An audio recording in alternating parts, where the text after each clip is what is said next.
So you understand the dangers that we are facing today. We need to educate our people. And let me tell you, a hungry person to be manipulated is very easy.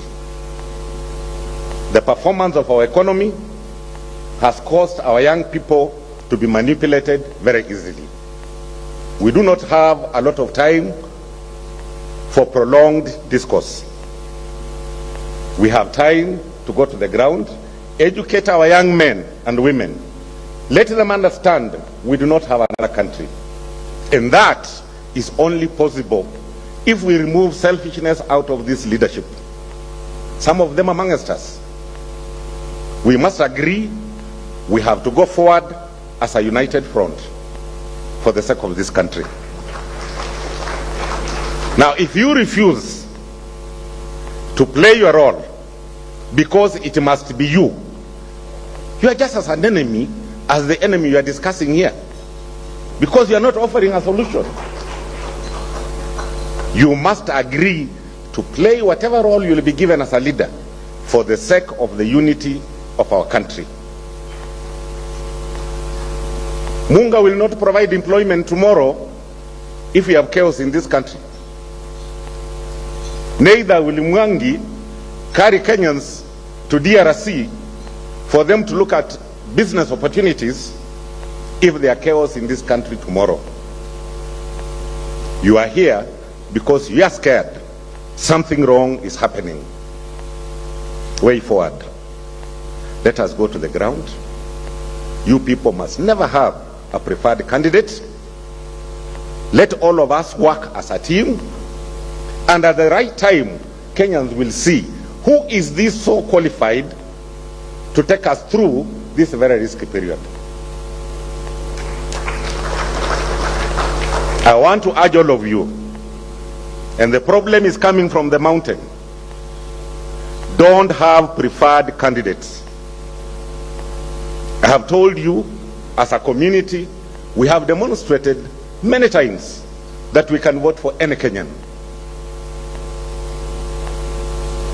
What do you expect us to feel as a community if you come fronting somebody else who maybe has just voted for you once, not because he wanted to vote for you, but circumstances forced him to vote for you? And us who voted for you because we believed in you, we are treated like these ones are cheap. After all, they are divided. They'll just come and vote for us. Musiwe na wale mnapendelea. Na sisi tuko tayari kufanya kazi pamoja.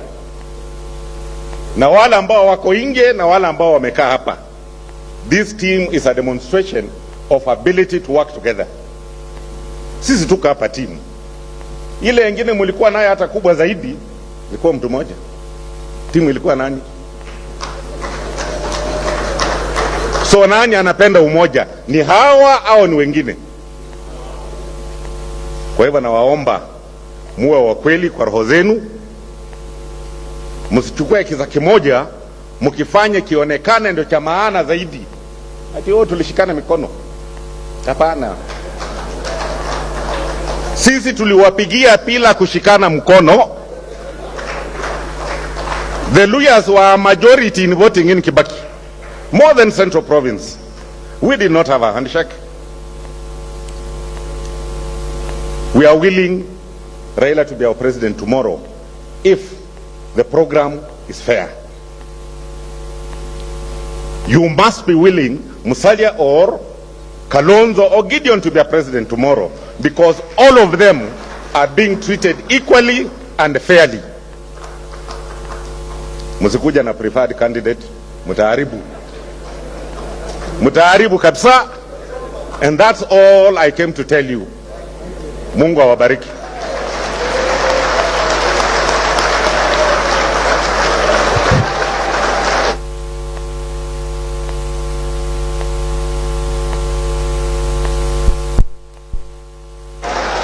All right. Na sasa, asante United Congress Party, wewe unaongea mambo ya unity. Mwisho kabisa, we are here to listen to all of you, to listen to all the leaders, alafu tutaamua. We have not made a decision as yet. Kwa hivyo usiwe na wasiwasi. Usiwe na wasiwasi.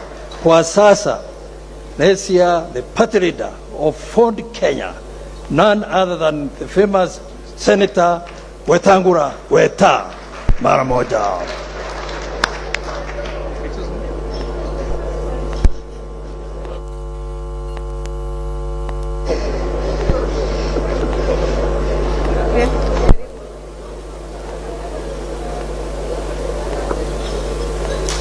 Hamjambo wote, hamjambo tena. God is good and all the time. My good friend Peter Munga and the foundation you lead, Titus, and all the hosts of today. My colleagues from OKA, our members of parliament, and the many leaders here assembled, including a strong team from the mountain. We are here to engage. And to engage, we must free ourselves, think openly, freely. Barack Obama said, you cannot shake hands with a clenched fist. We'll shake hands with open arms. And we are happy that you invited us. You invited us to talk to us and us to talk to you. And this kind of engagement is critically important for a public discourse and conversation in this country. I want to tell you, our Mount Kenya brothers and sisters, don't live in fear, don't fear to live, because this is your country. And this country belongs to all of us. When Bwana Waigwa was talking, he mentioned about people from Mount Kenya who are out there in the Kenyan diaspora. Bwana Waigwa, in Nzoia, the ruling party is Ford Kenya, led by yours truly. And among the CEC members, we have a young girl from Kiambu as a minister in Nzoia. In embracing other Kenyans and actualizing the constitution,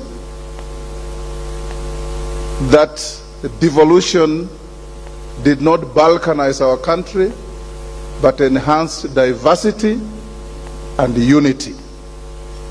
And we'll continue doing that. In 2007, 2008, when this country was on fire, when people were running helter-skelter, the county I represent of Bungoma became a refuge for the people from Mount Kenya. They moved in, settled in 2 months. We had more than 10,000 Mount Kenya origin residents moving into Bungoma. They acquired property, they invested. They live very happily with us. And you Mount Kenya brothers and sisters are very lucky. You have produced 3 presidents for our great republic. And I'm very happy, Bwana Munga and your team, that this time round you've come to a very positive realization that this country has many communities, many regions, and is desirable to rotate and share opportunities of leadership. What you are telling us, and we agree with you, is if it comes your way, what do you do with it? What do you do for us? What ring fencing will you give to our country? Not to any individual, because I believe that an opportunity available to a Mount Kenya citizen in this country must be equally available to an El Molo in Loyangalani, must be equally available to somebody from Kwale, from Iteso, from everywhere. That is the Kenya we want. Today, when you go to our homes, most of our children don't speak what we commonly call mother tongue.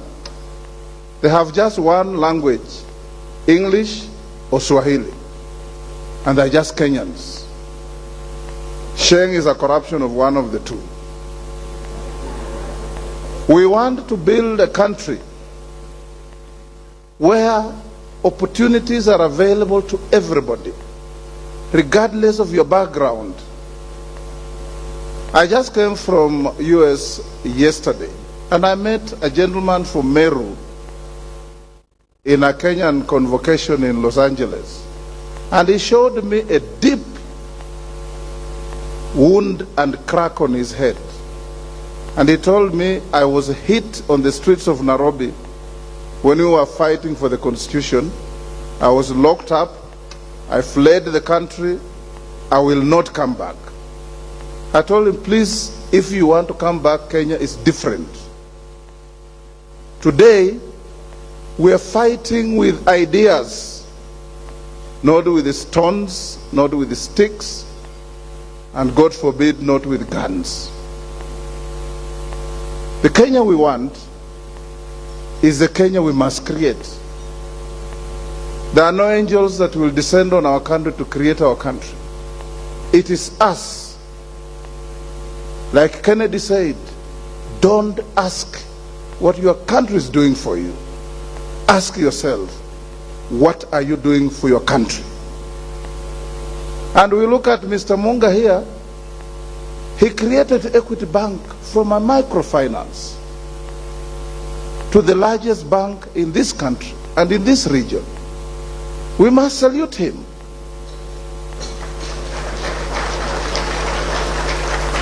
And Julius Nyerere once said, these Chinese, they're a billion. They produce enough food, feed themselves, and give us some as aid. Surely they must have something for us to learn from them. So when you look at Mr. Munga, surely there must be something we can learn from him. And that he has given us his quality time to sit here and talk about our country is something worth to behold. And we as OKA come to you, the Mount Kenya brothers and sisters, to tell you that we believe in equity, we believe in freedom, we believe in hard work, and we believe in just rewards for hard work.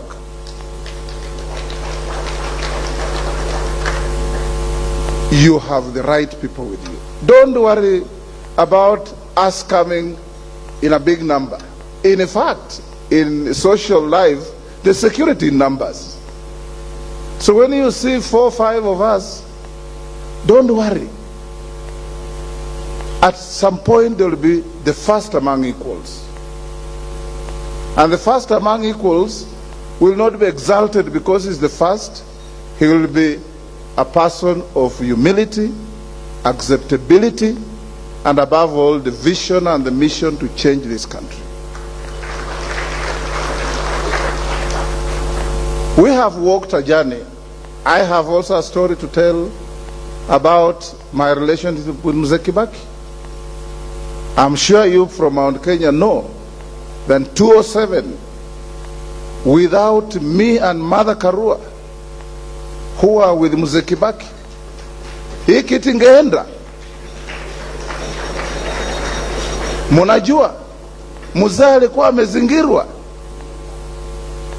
Mimi na msichana wenu Mother Karua tulisimama kidete. Mzee Kibaki akanituma nikaenda Ghana, nikaleta chairman wa AU John Kufuor, then the president. Nikarudi, akanituma nikaenda nikaleta Kofi Annan. Nikarudi, wakati mambo ilikuwa imeshindikana kabisa, akaniambia kimbia Tanzania ulete Jakaya Kikwete. Nikaenda. So I also have my own paragraphs and chapters in the history of this country, that when the chips were down, I stood up to be counted. I didn't exalt myself thereafter. I remained what I am. And I do believe in all sincerity that Gideon Moi or Kalonzo or Mudavadi or myself or whoever in our team will be able to be given the mantle to carry. The rest will say it is part of the team. Because, you know, when you go to play football, and me ni mutu ya Arsenali, if you only reward the person who scores, then the goalkeeper will never get a reward. Because the goalkeeper will never have an opportunity to score, but he is guarding the ngome uko nyuma. So everybody is important. There's a saying in my community that your upper lip is a very small portion of your body. But cut it off and stand before a mirror and see how bad you look. So every cog in the wheel counts. And Mount Kenya, here we are with open arms, telling you that come we engage.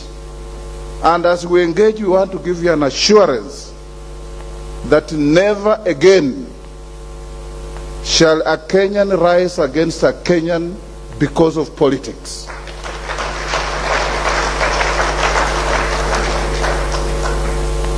You know, the newspaper said many times about Mount Kenya that you are restless, that you are anxious, that you are frightened, that you are fearful. We stand here to tell you, Munga and the team, fear no more. You are in safe hands.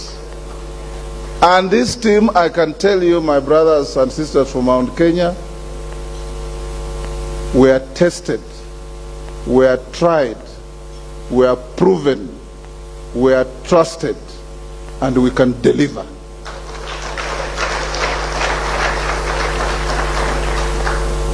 We have a trailblaze of delivery. And I want to tell you that, you know, when we go to the next elections, don't be overawed about what is going to happen. Imbu here said, we want only one thing, peace. And as we talk to you, we want to urge the government of the day, because we are hearing war drums as we go to elections. We are hearing people speaking recklessly about leadership. We are hearing people nearly saying, kama si mimi ipasuke. Those are dangerous people. Those are undesirable people. Those are misfits. And those are people that are not wanted to lead this country. We must be ready to say, if it is not me, my brother is as good as myself. Lakini kama unakimbia unasema, mimi nimechukua, nimeenda nayo, nimefanya nini, unaweza kujigamba, alafu mwisho ujipate taabani. Nyinyi ndugu zetu, nikimalizia, nataka kuwaomba. You are the controllers and owners of capital. And I've seen you, Bwana Munga, in the past, support big movements. Don't watch the wind to see if flag inaenda namna gani, because you know us and you know them.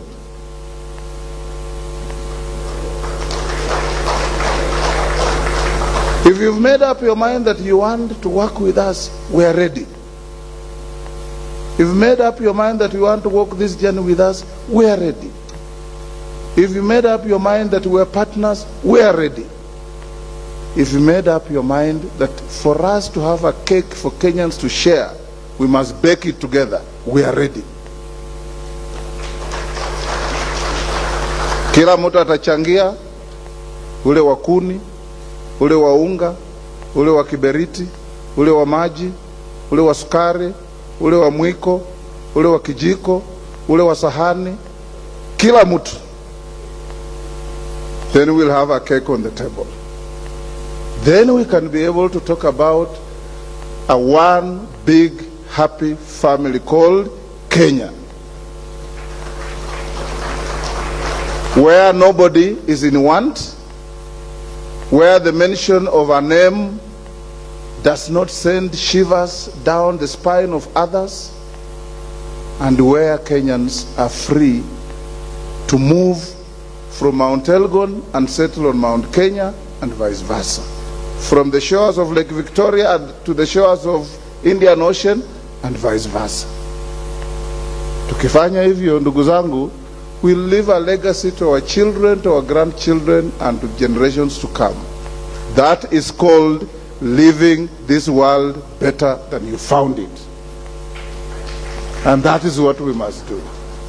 I want to end by acknowledging the OKA Secretariat that nobody has mentioned.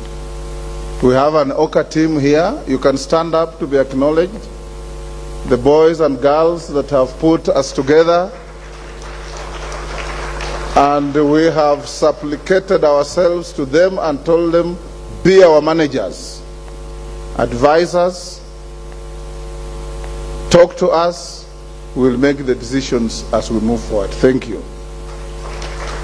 As a party of Fort Kenya, I also came with my members of parliament who are introduced, but I want to mention Dr. Chris Wamalwa here, the presumptive governor of Nzoia County 2022. My other MPs, there was Nasir Sahal from Wajir, I don't know if she's here, Ferdinand Wanyonyi, Said Hirbai from Galole, Tana River, Majimbo Kalasinga from my constituency. I think some of them have gone back to parliament. I also have a leadership of my party from the mountain. Mama Hadija Mustafa, I don't know if she's here. That young girl is the director of elections of Fort Kenya Party. She comes from Kirinyaga. She's here with Stephen Dungu, chairman of Muranga. She's here with James Karimi, chairman of Nyeri. She's here with Mohammed, a vice chairman of Kirinyaga, and James Wambugu, chairman of Laikipia. We didn't invite everybody because we knew this was a restricted meeting, but those are the few that we have here. I want to end by saying this. Remember the good old song that we used to sing in school? Kanyaga inji yako kwa nguvu na raha. Munaikumbuka? So Mount Kenya and all other Kenyans, kanyaga inji yako kwa nguvu na raha, kwa sababu hilo ni hakikisho la OKA.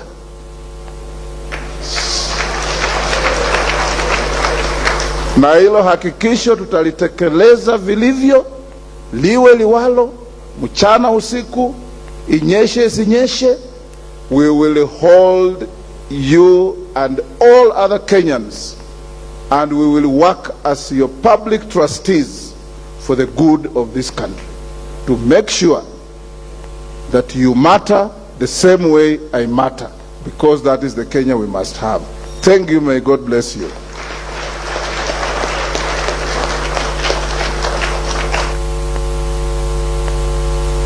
Na Senator, makofi tena kwa Senator. Na sasa kiongozi wa Mlembe, the party leader of Amani Congress Party, none other than Musalia Mudavadi. Karibu, makofi.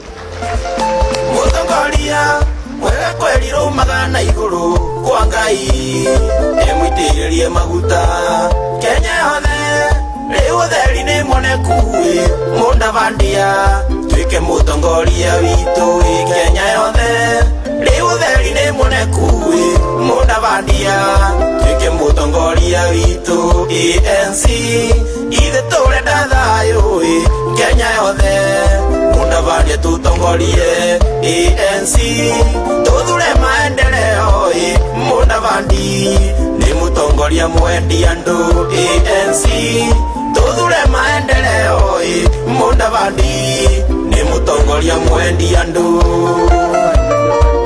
Engineer Maina wa mae kinyia ndomereri eno Kenya yothe. Haya, asante sana.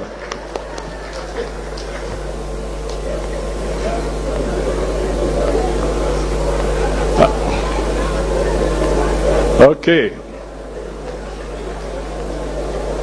Can you applaud that team on my behalf?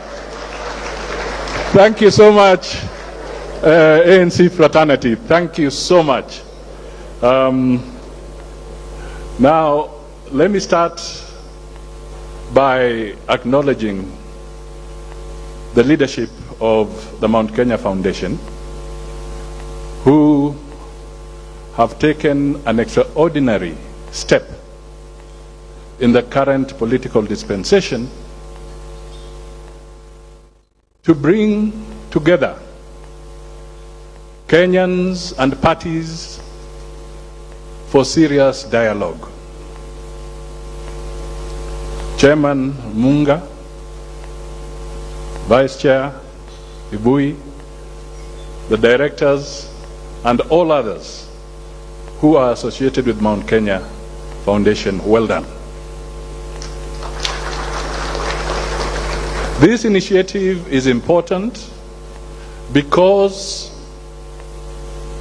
it is introducing a new way of interacting, a new way of sieving the leadership that Kenya is going to get. And finally, this process can lead to a very united nation.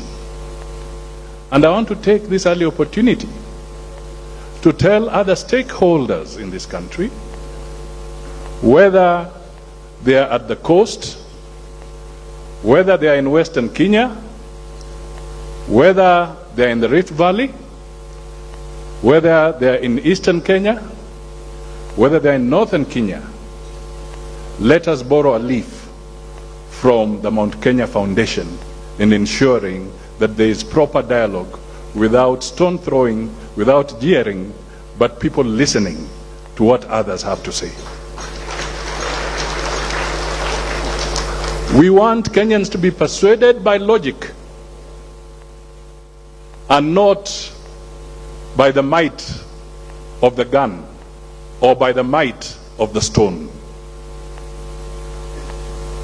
This is what we are looking for. As we move to the end of Uhuru Kenyatta's tenure, we must ask ourselves a few fundamental questions. Who can you trust? Who can you trust? And I repeat, who can you trust with the leadership of this country? Examine us. How many of us respect the rule of law? How many of us will make sure that if Munga has won his election, we shall respect the will of the people?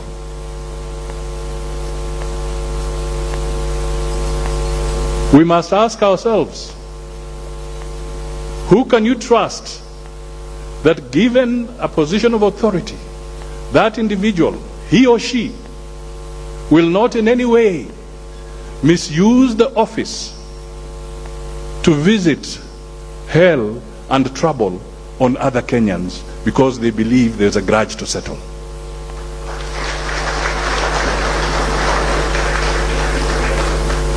These are the questions that Kenyans want answered.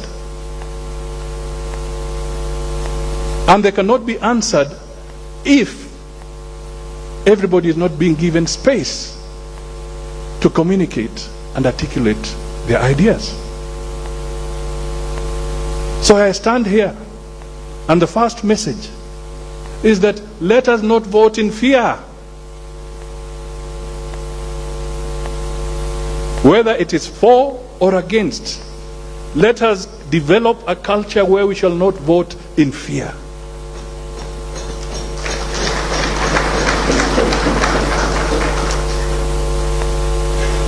If we respect constitutionalism, if we respect the rule of law, then nobody has anything to fear. And I want to guarantee to you that the leadership you are seeing in this room does not elicit fear on anybody. And we are not here to sell fear. So we must ask ourselves, what are the real challenges facing us? What are the real challenges facing us? My colleagues have spoken to some of them. But basically, right now, as we move forward, the economy is going to be a big challenge. And I've been speaking to this severally. Do we have a huge public debt? If there's anybody here who does not believe that we have a big public debt, then I don't know where you're living. We have it. So let's work together, put good leadership, and find a solution to that public debt. If we do not, it will consume us. That is why taxes are there, and they're increasing at a higher level. Because the burden is big. Munga might now have to shed off some of his staff. Ibui may have to do the same. And indeed, COVID accelerated a lot of problems. Almost 2 million Kenyans lost their jobs. What do we do to give energy to Munga to bring back the ones he had to send home? Or Ibui, and at the same time give him energy to employ even more? That is where we should be looking. The linkage between Mount Kenya Foundation, and I want to speak to this, the linkage between Mount Kenya Foundation and the other people, we should find a way of bridging this gap. Because there are almost 20 million small and medium enterprises in this country. Those are the juakalis, those are the small traders. Why do they feel they want to resent us? Or they want to resent Mount Kenya Foundation when you should not be resented? It is because somewhere along the line, and the truth be told, some policies have been put in place and they have injured those people, and they tend to look at Mount Kenya as the ones who have hit them. If the Gikomba trader, through the spirit of Harambee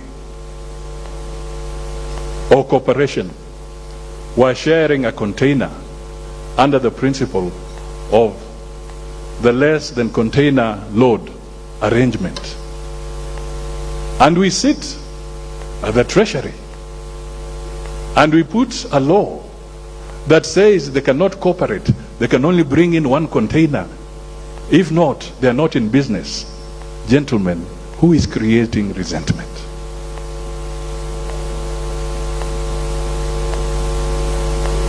Why are we setting up some of our people against other hard-working Kenyans? We should not allow this to happen. And that is what One Kenya stands for.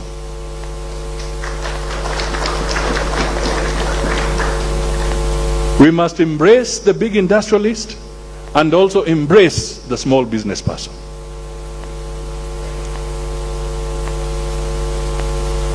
We must work together so that the pride of Mount Kenya can come back. And what pride am I talking about? Because their pride is Kenya's pride. When a farmer would pay school fees for the child, son or daughter, anaenda kusoma, analipa kwa sababu amepata pesa ya kutosha kutoka maziwa, pesa za kutosha kutoka majani chai, pesa za kutosha kwa kahawa, analipa, and that farmer would be proud and say, mimi nimesomesha mtoto wangu bila basari. Can you imagine that dignity? Mimi nimesomesha mtoto wangu bila basari. Right now there are legislators here, and you must ask them just one question.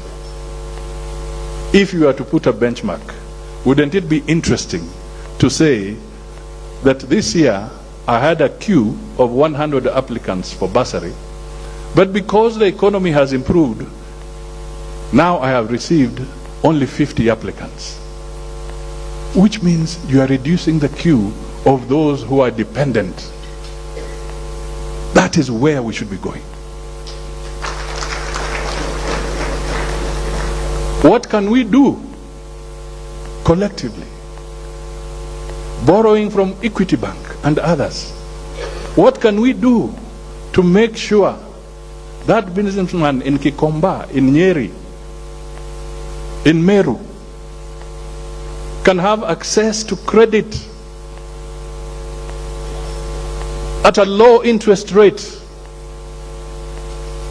so that they can feed themselves? This is the connection that seems to be missing between us and the ground today. This is why somebody is finding fertile ground to give a false impression that they have instant coffee solutions for those Kenyans who are suffering. The reality is, he does not have instant coffee solutions. They're not there. So we have to work. Kibaki said, we want a working nation. And he also said, obey the law. Whenever he was supposed to make a speech, and I remember that one, it was basically a one-liner speech when people were not obeying the law. Kibaki just sent a message and said, obey the law. And it was a headline. Full stop. I want to do something a little bit extraordinary here. Forgive me for this. But I want to request Gibson Gidumbi, if you could just come here. He's a member of the Mount Kenya Foundation. Because I want us to debunk the message that the Mount Kenya Foundation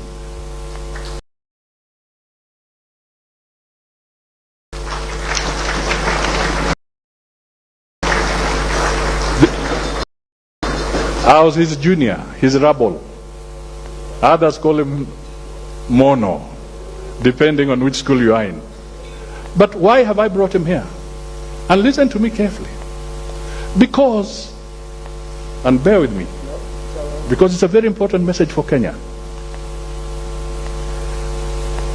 Gibson's father had a kiosk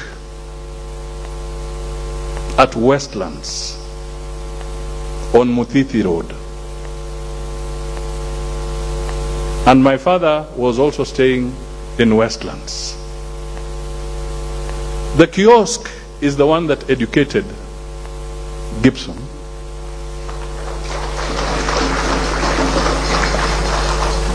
In Nairobi school. And for as long as I can remember, from that kiosk, Gibson was never sent away because his father had failed to pay school fees.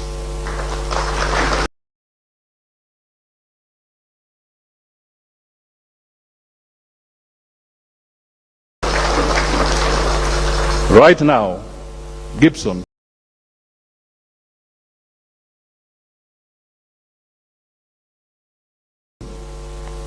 is a big Ongata.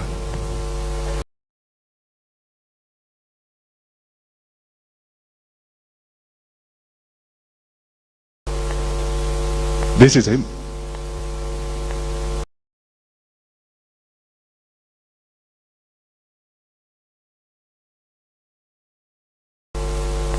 We can work hard.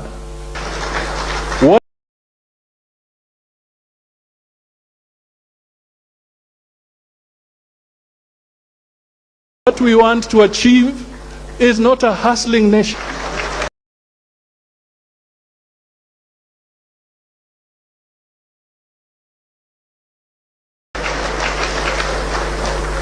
This is what we want to achieve.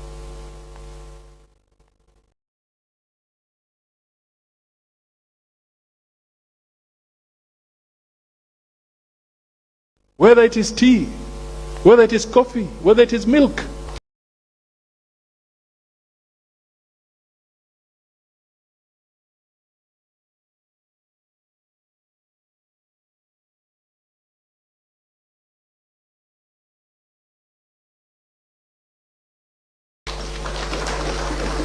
Our teachers are paid and we give them the necessary support.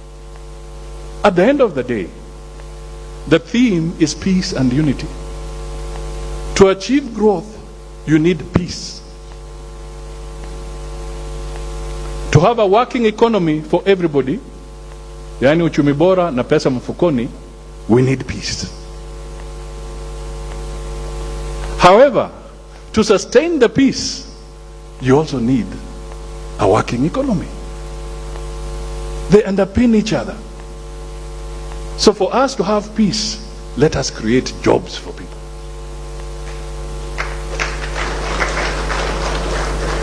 For us to have peace, let the boda get the right return from his work. This is what we are going to do. Let everybody get what is rightfully theirs. I had Mugo, who we were in Laikipia with Twitter. He made a point. We want peace. I was in Baruch, in Nakuru, in a village on the hill. Actually, it's an IDP camp.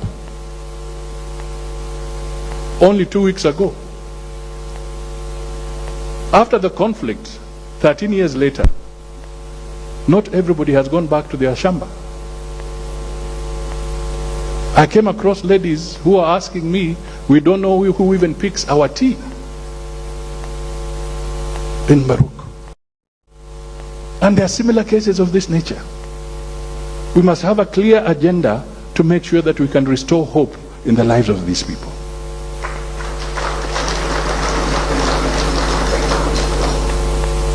These, ladies and gentlemen, are the messages that we want to put across. Let us eliminate violence at election time. And Weta was right. It is true. Through the Kofi Annan talks,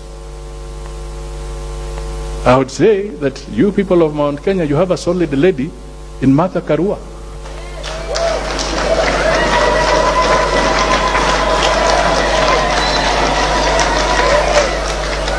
Because as I was team leader on the other side, she was team leader on the other, and you guys, she's a tough negotiator.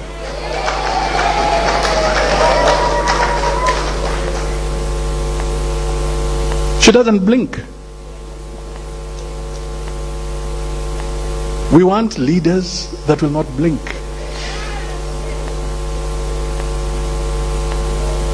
We want leaders that will work with integrity. If Mount Kenya is as populous as we know it is, when it is resource allocation, let the resource allocation reflect that population.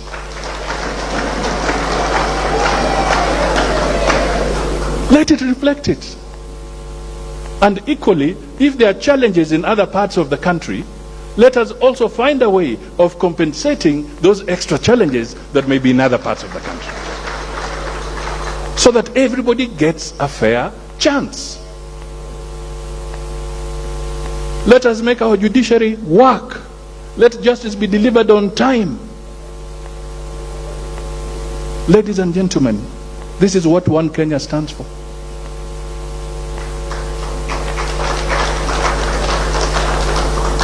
This is what we stand for. In 1982, there was the coup attempt. And some of us, at least I was one of them, we were rounded up.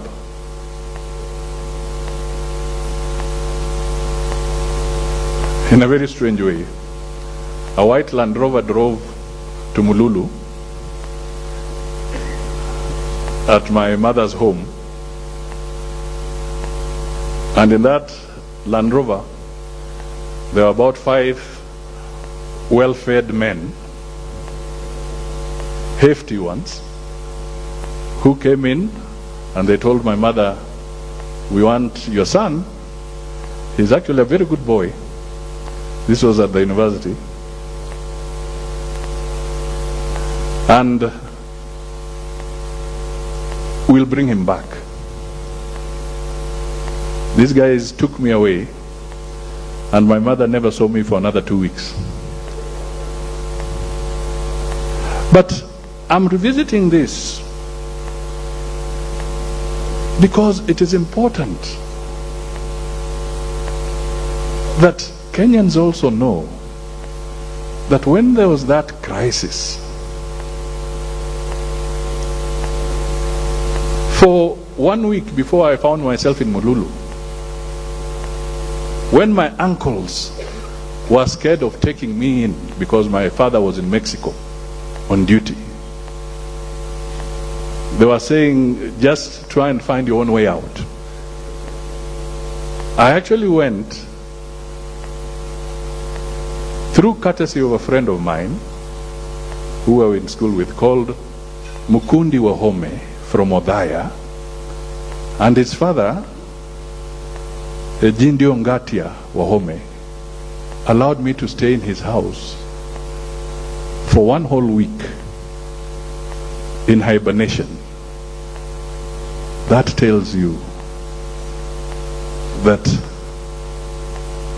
never go ethnic, never profile ethnically, because I was saved and hidden by somebody from Mount Kenya in Othaya when the chips were down and my own uncles were hiding.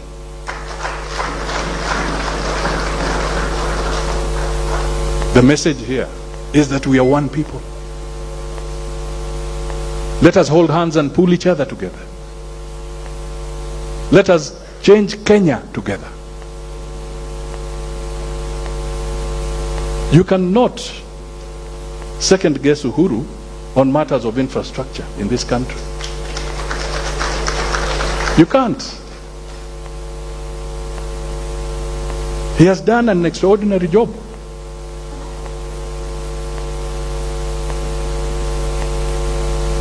However, when I was in Meru, my Meru friends told me, when you go back to Nairobi and you have a chance to talk to Uhuru, tell him we are a little bit disturbed because the Mau Mau roads have not yet been completed on this side of Meru, but they are moving very well on the other side. And the Meru, our eastern side, also fought for our independence as Mau Mau. So basically, Rome cannot be built in a day. But here was a message that people are yearning for more development. Let us make Kenya stable so that we can also complete the Mau Mau roads on the other side of the mountain. And also roads in other parts of the country. The lady said, water is life. In fact, if I recollect, I think it was a message written by Jomo Kenyatta somewhere, that water is life. Let us also remind Kenyans that his or her vote is also life. We have reached a stage where the vote is also life. Siasa mbaya. Gideon, I know you have the rights to that one. Siasa mbaya, maisha mbaya. So let us move. My final message to the young people. I'll request, with your indulgence, that just 2 young people come here. One is called Kamau Ikuru, and the other is Mungare.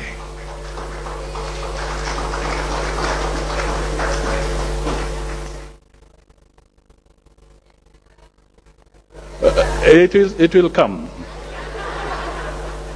Let me say this, because there was even a young girl who said that she had not found a partner yet. Maybe I've brought 2 partners here very close to you. Okay, why do I bring these 2 young men here? Because I want to send a very clear message that we as elders, and I'm talking as an elder in their context, not in the context of our PC or Munga, but in the context of these young men. Why I am bringing them here is because our experience should not be used to suppress the youth. We should not constantly remind the youth that wewe ni kijana, wewe ni mtoto. No. Let us bring them into the fold. Gikuru here is the Secretary General of ANC party. He is from Muranga. This other gentleman, Mungare, is from Nyamira, Kisii. He is head of ICT and digitization matters in the party. If you want to work with the youth, give them responsibility. Let us not pontificate and keep on saying your time is tomorrow. No, their time is now. Thank you. So, in conclusion, I repeat to the Mount Kenya Foundation, when you go home, ask yourself, who can you trust? Who can you trust? When you sleep, who can you trust? If you are a businessman in Nairobi and you are a landlord, how do you feel when your houses have been occupied and you have never gotten restitution for those houses?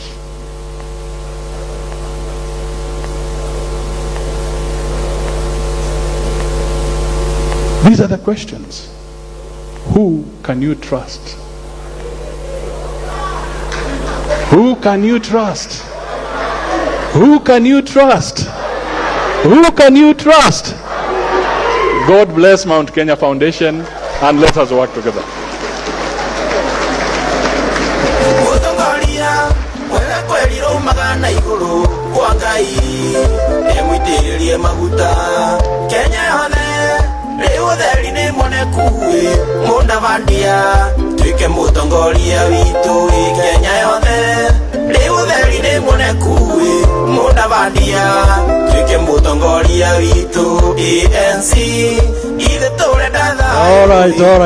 All right.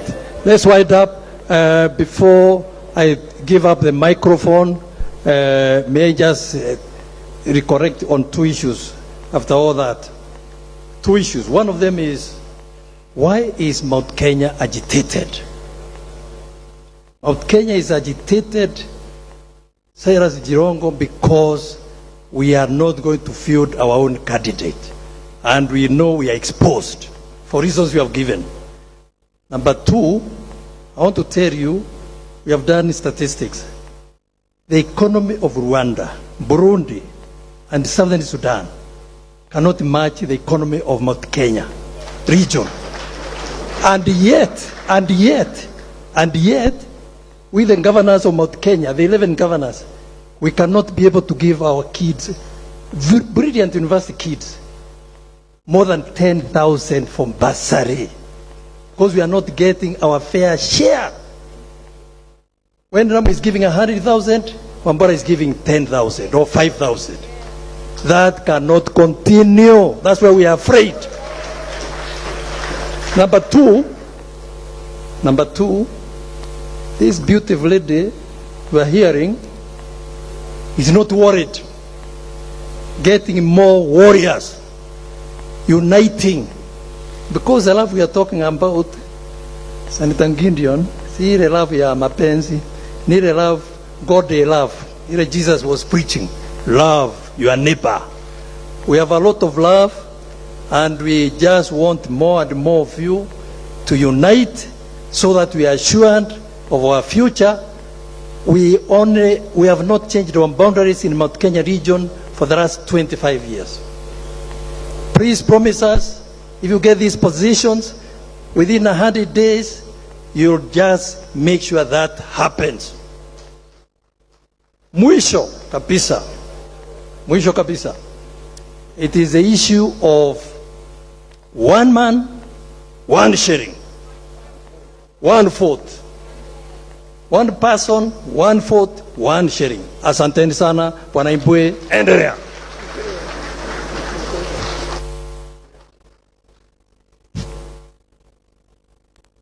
Thank you so much, Governor of Embu. I want to thank, our chief guests, the 5 of you, for what you have done and told us. You have more than met our expectation. We'll take up some of your counsel that we promise. We'll take that as a good critique and a calling for this country, for all of us. I just want to say 2 things. One, the Mount Kenya people know the responsibilities, as Bwana Gideon Moi said. But we also know 2 other responsibilities besides what you told us. One, as Mount Kenya people, we know we'll give direction to the country as far as our political direction is concerned. That's a responsibility we will not want to abdicate. 2, as ourselves, as Mount Kenya people, wherever we live, wherever we go, we give dignity to our differences. Whether you are Muslim, we respect you, because we also expect you to respect us as a Christian or as an atheist. Whether you are white or black, we don't care, we respect our differences. We give our differences the dignity that it deserves. That's why we're able to live we live anywhere in the corner of this world. My last remark, I think after this, I ask the directors of Mount Kenya to come out there and have a photo with the 5 principals together. Then I'll call Mheshimiwa Honorable Marende to come and give a vote of thanks, because we are the people who invited them. They are the ones to give us thanks. But before that, most of you would be wondering, then where are we going to from here? And let me articulate where we are going to from here. We've listened to you. 2 weeks ago, we listened to Raila Amolo Odinga in the same room. We have heard you. We have not yet chosen a preferred candidate. As Mount Kenya Foundation, as Mount Kenya people, we have no preferred candidate.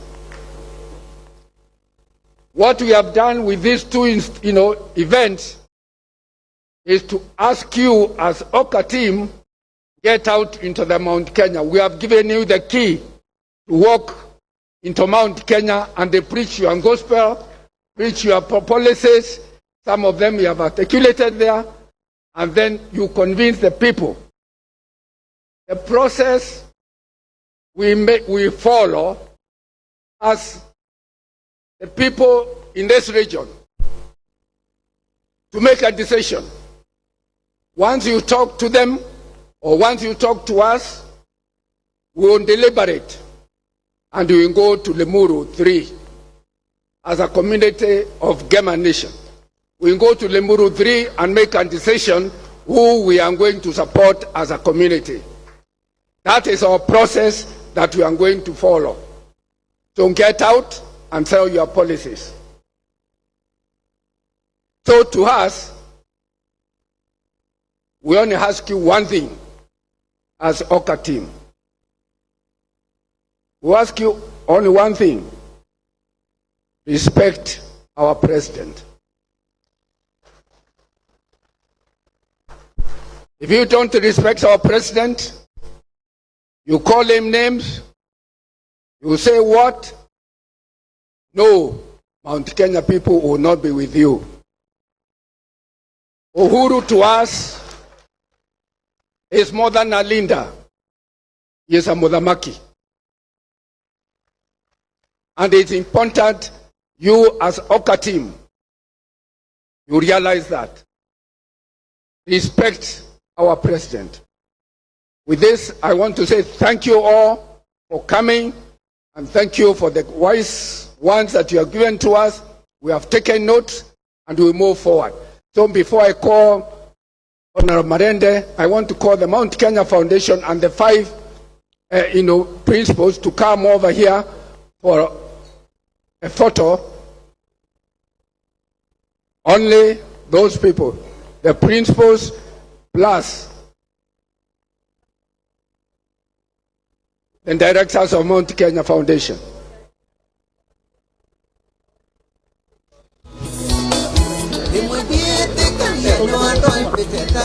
Thank you very much, Mheshimiwa Marende. Let's sit down briefly for, a vote of thanks.